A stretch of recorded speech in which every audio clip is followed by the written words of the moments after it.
بسم اللہ الرحمن الرحیم۔ سلطان ملک شاہ ایک مرتبہ اصفہان میں جنگل میں شکار کھیل رہا تھا۔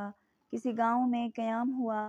وہاں ایک غریب بیوہ کی گائے تھی جس کے دودھ سے 3 بچوں کی پرورش ہوتی تھی۔ بادشاہ کے آدمیوں نے اس گائے کو ذبح کر کے خوب کباب بنائے۔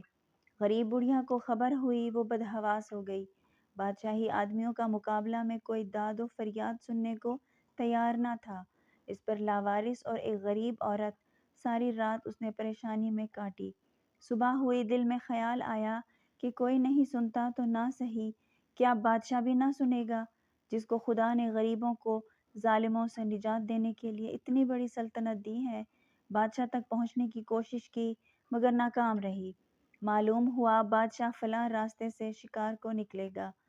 چنانچہ اصفہان کی مشہور نہر کے پل پر جا کر کھڑی ہو گئی۔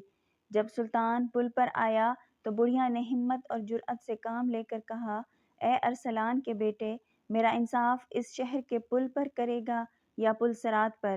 جو جگہ پسند ہو انتخاب کر۔ بادشاہ کے ہمراہی یہ بے باکی دیکھ کر حیرت زدہ ہو گئے۔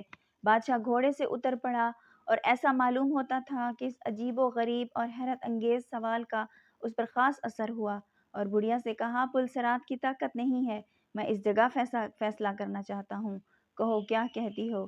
بڑھیا نے اپنا سارا قصہ بیان کیا۔ بادشاہ نے لشکریوں کی اس نالائق حرکت پر افسوس ظاہر کیا اور ایک گائے کے عوض میں اس کو 70 گائیں دلائیں اور مالا مال کر دیا۔ جب اس بڑھیا نے کہا، تمہارے عدل و انصاف سے میں خوش ہوں اور میرا خدا اور رسول خوش ہے، تو گھوڑے پر سوار ہوا۔ آہ کیا زمانہ تھا! کہنے والے کیسے آزاد خیال تھے اور سننے والے کیسے عالی حوصلہ! اگر موجودہ تہذیب و شائستگی کے زمانہ میں کوئی شخص اس طرح حاکم کی سواری روک لے اور اس سے ایسی آزادانہ گفتگو کرے تو پاگل خانہ بھجوا دیا جائے۔